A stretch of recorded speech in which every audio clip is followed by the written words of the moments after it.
All right, here we go. We've got a fun one in store for you today. This is the Final Fantasy V Four-Drop Fiesta 2019 run number 5. We've got Dancer, Black Mage, Time Mage, Mystic Knight from top to bottom. Already got a sword dance off, and we are underway. Mystic Knight is setting up Breaksword here in the very first action that he can take. I missed that in my first attempt at this battle. Actually, yes, with this party, I did take a party wipe because I waited. I got a little bit too confident, and I waited till the second phase of the battle started before I applied the Breaksword. And then my Mystic Knight missed his first attack and then was plinked away by vacuum waves and single targeting spells 2 times in a row before he could swing on the Almagest piece. But more on that later. Yeah, some bad luck kept me from getting that Almagest kill off early. So here we've got everybody with access to Fire 3 now. That's something that I did not have in World 2, but World 3 has so many battles that give you 4, 5, 6, 7 AP. And with this party, it's very easy to do that, particularly in the Pyramid. You can really pile up the AP if you have access to AoE magic like this. So I've got Mystic Knights casting Fire 3. Of course, my Black Mage is casting Fire 3. My Dancer is using the Chicken Knife, which is not nearly powered up all the way.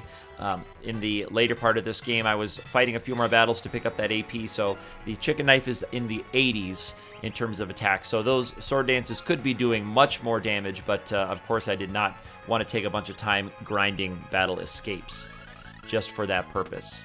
So this is quick, and now she's going to double cast Fire 3. Although I did make an error right there. I had her attempt to cast Quick again because I got a little bit distracted, and now she's casting Fire 3. So I wasted an action and a huge bunch of MP right there. She does have the gold hairpin on, so Quick costs a little bit less on the MP, of course, half of the MP. So there was a miss menu right there, which happens pretty often, I would say, playing on the Japanese cartridge here. Miss menus are fairly common. With me anyway. So here's Flare. So he is partway through his AI routine. We are not still in the physical attack white hole area. We are into the Flare holy area. Meteo could be coming, so we have to be mindful of that. Quick is going to help us really pile on the damage without letting him get any action. So here now I'm doing this correctly, where you cast Quick and then you cast double Fire 3, or in this case, use an elixir on yourself because you're out of MP.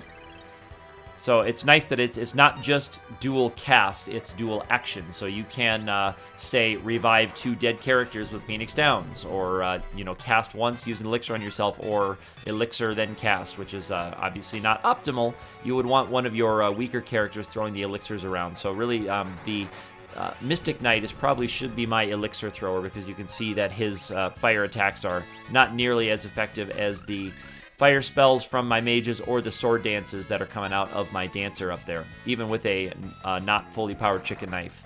Getting the knife bug to work correctly with the Chicken Knife really helps double that, where you kind of get a multiplier from your strength and from your agility. The Chicken Knife in the Super Famicom version is the only knife where that works as it was programmed or intended to work. So that one does a lot more damage. But I think knives have a fine damage curve anyway, as they are. That's my opinion. So I believe that may be why the designers just left that as it was, because I think knives have a good damage curve. They would be a little bit too overpowered, I think, as the game goes on. Just the way they are, you know, the daggers you pick up should be doing a little bit less than the big swords you can buy, because your mages can use them. So I think that's just my opinion about how that should work. I know it does leave your thief not a great late game party member, but I think the way the game was designed, you probably are not supposed to be using too many thieves as a late game party member. So I'm not sure. Either way, this game is a beautiful piece of designing, even with all of its flaws and wrinkles, even after all these years. So here we have the Neo X-Death transition. We are about 4.5 minutes into this fight, so that was not a bad first stage of the fight. I made sure to put Breaksword on my Mystic Knight, so again, I'll retell that story. In the other battle, I was confident. I knew I had plenty of actions to put Break Sword on and then attack the bottom piece down there. So I didn't take an action during the first phase to make that just go a little bit faster. And my Mystic Knight applied the Break Sword and then missed an attack. So imagine this action, instead of doing that attack, I applied Break Sword. And then on the next action, he missed the attack and then got hit by a Vacuum Wave, got revived. Before he could get the attack off, got hit by a Delta attack or something, got revived, and before he could get that attack off, the Almagest fired. So that actually ended that first battle. But now the Almagest piece is gone. That threat is out of here, and we are just going after the Grand Cross piece to try to avoid getting any Grand Crosses. A well-known fact about the Grand Cross piece is if you damage it quickly enough, you put it through its multiple stages of its AI routine, and you reset it. You kind of take advantage of a curious way. The game was programmed where it always checks its hit points every time, and if it has crossed a hit point threshold, it moves down to a new routine, even though the routine still includes saying the laws of physics are broken and then casting Grand Cross with a different number of do-nothings in between. Resetting it puts it back to the beginning of each routine. So every time you move that, you reset it to the beginning. So we actually are going to see a couple of the laws of the physics are broken text boxes, and that's because he gets to that point where he says it, and then we knock him into a new routine, and then he'll say it again in the second routine. Here is Delta Attack. There is the aforementioned stone spell that he uses, and Delta Attack, when you have low hit points like this, kind of works like White Hole, and then it applies dead end stone status because it does damage that's enough to kill your character, take your character out. So White Hole, of course, applies that status, the death status, but this one just does it with damage. So now we are softened from being hardened, and we're still just trying to put in a few thousand damage a turn into that piece. Here's a Mystic Knight wisely using an elixir to try to keep my Time Mage hit points up nice and high. And the Time Mage is thinking about, what can I do? We're going to cast Quick here. Do I use an action to revive the Dancer, or do I leave that up to my Mystic Knight? I believe I just go right for leaving it to the Mystic Knight, yeah, and I'm going to use the Magic Lamp to set up the Odin cast. And here I'm actually using Quick to cast twice, so I'm using both of the spells out of the Magic Lamp in a single turn. You can see it does a little bit less damage than the Fire 3s that I'm doing, and Leviathan's going to do, I believe, even less here, yeah, 1900. So that's why it's not optimal to do that, because we're really trying to focus our damage right there on the Grand Cross piece. I don't care about the damage right now that's going into the front piece, the physical piece. That doesn't bother me. I'm not really thinking about it, because we're trying to avoid a Grand Cross, because it's unlikely, but a Grand Cross, if it fired off, there is the laws of the universe are broken, or laws of the universe mean nothing prompt, because if a Grand Cross went off, it actually could be a run ender, because there's a few statuses here that that really could take us out. You know, if it's all 4 berserks or all 4 zombies or something like that, or it could incapacitate 2 or 3 characters, and then right after in quick succession we could get a spell cast and a physical attack. That's why some players will use the Magic Lamp right away to take out the magic part, the piece at the back, because they don't want that incoming damage, because it does come fairly quickly. But I just prefer not to have to count hit points to try to take out 2 pieces at once. So I just I prefer to do it this way, where I focus on the Grand Cross piece, then go to the front piece, listen for the front piece to die, and then go over to the Magic Lamp after the front piece has its fade away sound. So we're all pretty healthy, so the Mystic Knight is going to get a quick little attack in. The Mystic Knight does have the Mirage Vest on, so that is going to help gobble up some of those vacuum waves and physical attacks. So that was you saw a missed physical attack on the Mystic Knight. I'll have to reset the Mirage Vest when the Mystic Knight gets another turn, and that's something that's easy to miss menu. It's easy to forget about that when you're playing, so it's possible we have a couple turns where I don't remember to do that. And the Grand Cross piece is still going down, going down, going down. We're pushing it through its routine. And it's going to be close now because we have got the second, the laws of the universe mean nothing. So that means that the first one we saw was in its first opening routine, which is about half of its life total. So you'll likely see that first one. It has a little bit longer set. That's about half its life total. When it gets below half, it sets another one. And then when it gets below roughly a quarter of its life, it goes to another one. That actually includes casting Grand Cross one more time, and then it goes into Meteos and stuff. So you really don't want to leave that piece hanging around with low hit points very long. So if you are going to try to go whittle 2 pieces down at the same time, there goes that Grand Cross piece, by the way. It's usually recommended to whittle down the front piece into critical hit points, then move on to the Grand Cross piece, and as soon as that one is low enough to be taken out with an AoE spell, you do that. But that means that you're going to be eating more Grand Crosses because you have to leave the Grand Cross piece alive while you are whittling down the front piece. So just yet another reason for me to choose the way I do this battle. Is I don't want that Grand Cross piece hanging around while I'm poking the front piece, because I can't leave it in low hit points, but leaving it around with full hit points means it's still casting its occasional Grand Cross. So either way, it's not optimal if that thing's alive. And the Time Mage here did not have enough hit MP for a casting of Quick, so sadly she had to just use an elixir on herself. The Black Mage is going after the front piece now. I just have 2 single targeting enemies left here, so this battle is it's very difficult to lose during this stage because they will be one-shots almost all the time. You know, it's unlikely that any of our characters are going to survive an attack by either of these things if it lands, but it doesn't really matter because they can't do any AoE damage in their current form. So I can just keep throwing Phoenix Downs, and as long as the Phoenix Downs hold up, I'm in good shape. And so I'm getting a little aggressive there. You can see I'm not using an action from the Time Mage to revive the Mystic Knight. I'm using the actions to go all on the offensive so that my Dancer can throw the Phoenix down. I don't know if that was optimal because the Dancer can actually do a lot nicer damage than the Mages if she pulls off a Sword Dance. So I think her damage is a little bit more, could be bigger if not more reliable necessarily. So there, the Mystic Knight got plinged again before he could reset his Mirage Vest status. If you are revived by a Phoenix Down, you do not get your Mirage Vest image status, so you do have to get an action to reset your weapons. By the way, resetting your weapons to reset the Mirage Vest also resets your magic sword. So he will have lost Break Sword ability when I switch that, but obviously that doesn't matter because that's irrelevant at this point in the battle. Break Sword's not going to do anything else, and I'm not going to attack with him ever again anyway, so.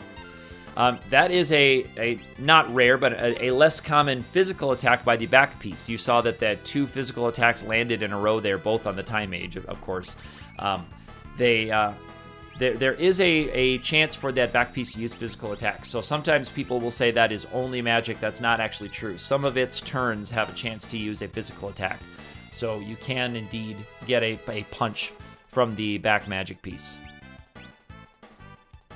And here I'm now watching for getting that last piece in its last hit points, as I'm trying to make sure that I have another turn lined up, and I'm listening for the sound effect.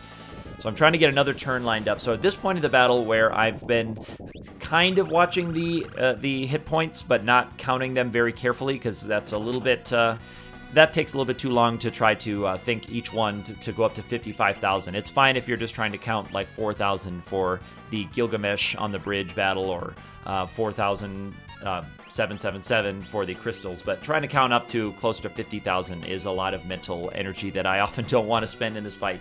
So what I do here is I wait until more than one character has a turn queued up, and then I will not take an action until I get that. So what that means is I spend a lot of time sitting there letting the ATB bar tick, and that means that Exdeath is going to get a lot more actions here in this part of the battle. It's going to take a little bit longer, and Exdeath is going to be getting more turns because I'm spending time doing this, where I'm just sitting there waiting for another character to get a turn lined up.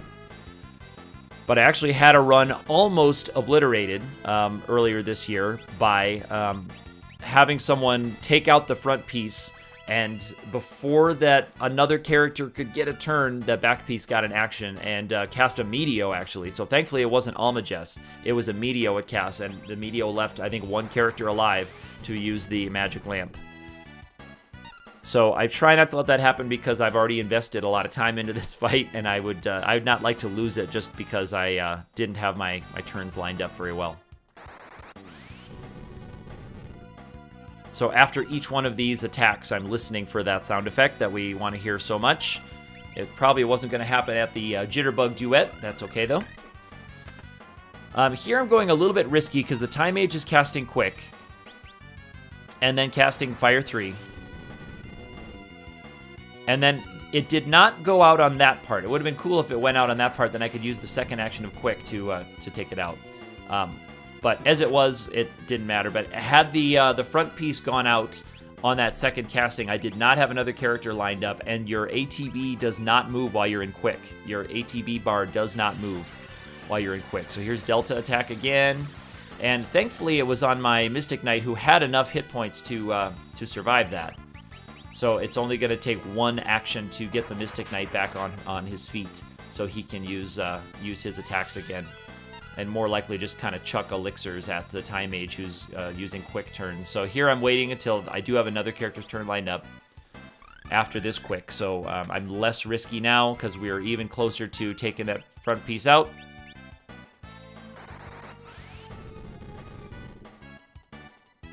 And again, at this point, the battle is all but over as we all just listen for that sound effect to pop up. Okay, not this time. And I'm gonna see here again, I'm waiting because I could just be queuing up that action for the Black Mage, but I gotta see. All right, there is that sound effect, and that's the one we're looking for. So here we go for the Magic Lamp, and once you've selected that, you can set the controller down and call it a run. So that is Exdeath, that is World 3, that is Run 5, and that is actually the conclusion of the Final Fantasy V 4-Job Fiesta for me this year in 2019. 5 runs is going to be the number for me this year. I know it's not anywhere close to my record of 13, but now that I'm playing on console so much more often and enjoying it so much more on console, the speed tech of fast forward and power grinding and all that is kind of off the table once you use your console runs. Anyone else who plays on real hardware after playing on emulators for a while, you'll see the difference too. But I feel that I get a lot more satisfaction out of each run, knowing that I'm playing it on the original hardware and playing it at the pace that it was designed to be played. So a lot of great memories made this year, as is every year. I've had a cool combination of jobs. Of course, I got lots of dancers. I seem to get lots and lots of dancers. If I look at my history, it just seems like so many runs. I do a lot of normal runs that have dancers, but even pure chaos runs and random runs and everything else, I get dancer after dancer after dancer, it seems. The only runs I don't get dancer are my classic runs, and I always do pull off one classic run. I try to make it usually my second run of the year. Typically, my routine is to play one run on an emulator with the fan translation so that I can get my mind back into the flow of the game so that I can remember where some things are. And then after that, we are over to the Super NES cartridge. So I want to give a shout out to all of the great people who make this possible. First, of course, RK, Revenant Kyoku, who runs this. He does all the work to put this together, gives us a platform to do this and share this and have a great time with this. And I also want to thank all of the cool people who are on Twitter, who are in the social boards, the Reddit page for this one, who share strategies, who help new players, and who just like to have a good time with a cool game. It's always nice every April and May as the band starts to get back together and I see some of the old Fiesta players pop up with me and we start getting active on the Twitter feed. So if you liked this video or any other video in this series, please check out the other videos on my YouTube channel. I do lots of JRPG Let's Plays to show you cool variants and to show you cool ROM hacks of a lot of your favorite old JRPGs. After we are done with Final Fantasy V here, I'm going to be focusing on a few more Final Fantasy 1 hacks hacks, and who knows, maybe I'll start playing some ROM hacks of some other games that came a little bit later than the late 80s. So with that, we will wish you a happy off season. We'll be looking out for the fall or winter speedrun event for FF5 if there is one this year. Stay tuned to the Twitter account of @FF5 for futures for all of that news, and we will see you next time.